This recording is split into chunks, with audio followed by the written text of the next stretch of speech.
Hey everybody, Who's Your Jedi here with another review for you. This time talking episode 8 of Supergirl called Hostile Takeover. And as mid-season finales go, this is a pretty solid one. So let's kind of get right into things. Now the B plot with the attempted hostile takeover of Catco is not really that great in my book. It's a very run of the mill sort of plot. I did like the way Cat Grant sort of turns the rules to her advantage at the end. I love stories where heroes can do things like that. I always enjoy stuff like that. But well, for one thing, the whole thing of Cat just like describes this guy, the dude who's trying to pull all this off, as like some sort of embodiment of white male privilege. Um, Now, I don't want to get into a big argument about that sort of thing, but it seems a little odd hearing Cat Grant invoke Tumblr lingo. And the thing is, though, this guy has absolutely no characterization beyond that. That right there sums up him entirely as a character. Now, granted, he's just meant to be a kind of a one-shot deal, but still. Um, I did like that Win and Jimmy kind of come to a little bit of an understanding, with Jimmy saying like, "Hey man, go for it. If you like Kara as much as you clearly do, go for it. I'm not going to stand in your way. I'm back with Lucy." And just generally like, "Okay man, good on Jimmy Olsen for being a cool guy." I could definitely see these two guys, becoming good friends once this whole situation with Kara is kind of put beside them, between them. In fact, I can imagine Jimmy sort of looking at Win and seeing like, man, like not that long ago, this was me. And if you stop and think about it, a lot of Win's characterization is actually not that far off than from some of what we've seen of Jimmy Olsen. So let's get right into the main thing going on with the Kryptonians.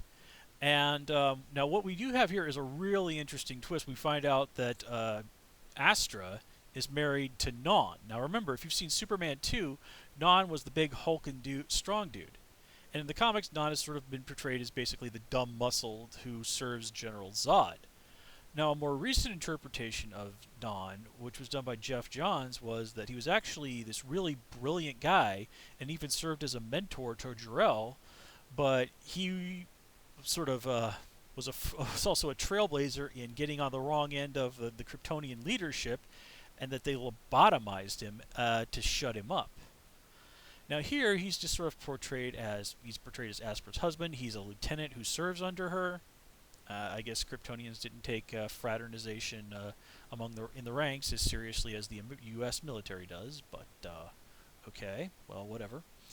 Um, and I really like that speech that he kind of gives to her when he's like, "You need to kill your niece," and he's just like, "Look, I'm making no judgments here. If you want me to do this, I will." Yeah, and I believe the guy is totally being sincere here. He really does believe that Astra is much more qualified for this leadership position than he is, and that it's just like, okay, I get it. She's your niece. Bringing yourself to kill her, it's hard. I'll do it for you if you want me to, and I'm not going to think less of you for it. Which is, I mean, still evil, but give the guy points for being a good husband. But the real meat of all of this is after what they capture Astra, and that Astra kind of lays her side of things out, and it's really heavily hinted that she was kind of an eco-terrorist on Krypton, and that I believe her when she's saying like, look, like she and her husband like killed a guard while they were trying to break into a place to do something. It's all left annoyingly vague, really, but we get the gist of what's going on here. And her one of her big things is like, look, I tried everything through the system to get the leaders to listen to me, to get them to stop doing stuff that was going to destroy our planet, and I couldn't. So what else was I going to do? I was driven into a corner. I was desperate. I had to do anything I could in order to save Krypton. And given the fact that Krypton freaking blew up in about a year after this happened, Astra was right. The Kryptonian leadership was probably burying their heads in the sand. I mean, Jor-El basically, in a lot of the comic stories, basically accuses them of exactly the same thing. And then we get to find out that Alora used the fact that Astra loved Kara and would always trust her to lure her own sister into a trap. She used her own daughter to entrap her own sister. And let me just look on Kara's face when Astra's like, "Did you know what she was trying to do?" I mean, I gotta really give it to Melissa Benoist this episode. She's been doing a great job so far all the way, but this episode, I mean, she was just knocking it out of the park every single time. And when she just when Supergirl just absolutely breaks down in utter anguish and rage over having been used by her own mother, it's just like, whoa, that's that is some damn good acting. Now to take a step back for a minute, that whole fight between Kara and Astra. First of all, I love that it's Kara that throws the first punch, and this is right after Astra's like, "Look, are you willing to talk to me?" Astra was actually being the reasonable person there, and then it turns into this giant fight through the city, with them knocking a big hole through a building where probably dozens of people would have been killed. I mean, Kara takes the time to stop one relatively large piece of debris from falling to the ground, but never mind all the other destruction. Cars, like from the shrapnel from the cars blowing up. Apparently, the people at National City are shrapnel-proof. I mean, seriously, this is like Man of Steel, where oh my God, something like this happening in the middle of a major city, like there should at least be dozens of people dead. The entire city should be after Supergirl for basically like mass manslaughter or something after this. Never mind the fact it's like, hey, Supergirl, who is that lady who seems to have the same powers as you, and why were you fighting her? I mean, seriously, how is Cat Grant not going to be demanding explanations for that? Never mind the rest of the national and international media. Why do I have this horrible feeling that this is just not going to be addressed? And, there's this guy, Superman, who's going to be like, "Kara, who the hell is this lady that has the same powers as us, and why were you fighting her?" "Oh, it's my aunt." Well, I guess aunt-in-law or something. Yeah, whatever. Somebody who would have been related to him distantly. Not distantly, but hey, it's like, oh, okay, other Kryptonians. Like, wait, there's more Kryptonians? Like, does Superman even know about like the Kryptonians in the prison in Fort whatever? I almost called it Fort Rao for a second. It's Fort Roz. Rao was the supreme Kryptonian god. I think in several interpretations implied to be the sun god, who was mentioned in this episode too. In fact, back in the olden days, the 50s and 60s, when Superman was a little more, well, hokey, to put it bluntly, like he would sometimes exclaim "Great Rao" instead of Great Scott, which I think was, no wait, Great Caesar's Ghost was a Perry White thing, whatever. But yeah, that that particular plot that definitely demands to be addressed. And then I love how it all turns out to be an enormous distraction, and it's like Non and these guys breaking into Maxwell Lord's company. Kind of funny that they need human technology to do whatever it is they're doing. And even more weird, like Astra says, like, I don't want to. I want to stop the humans from destroying this planet the way our people destroyed Krypton. Well, I'm going to assume this means you taking over as the leaders of Earth and making all of the decisions for us poor stupid humans, which is, conquest, perhaps fascism at best. So yeah, I kind of think that Kara needs to be willing to throw that in Astra's face at some point.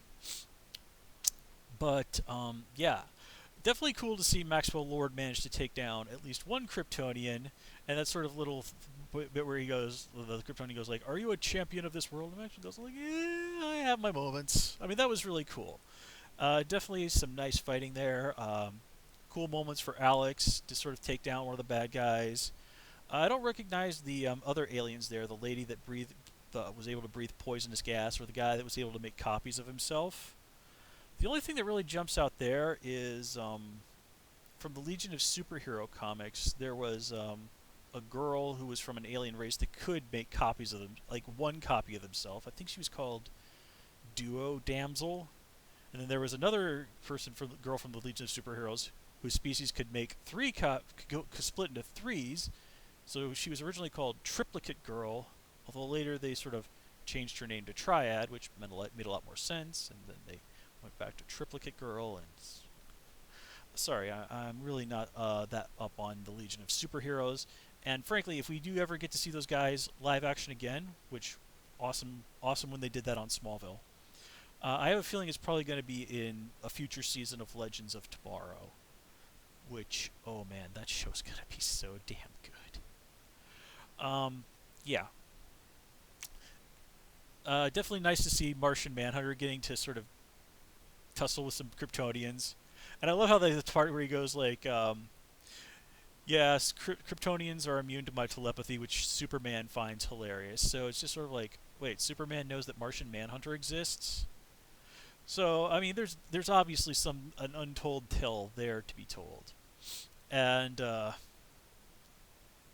gee, John, was it really such a great idea to reveal to one of the enemy that the leader of the DEO is not a human? I mean, gee, you better hope that guy doesn't get out of that building alive. Otherwise, he's totally gonna tell the guys at Fort Ross.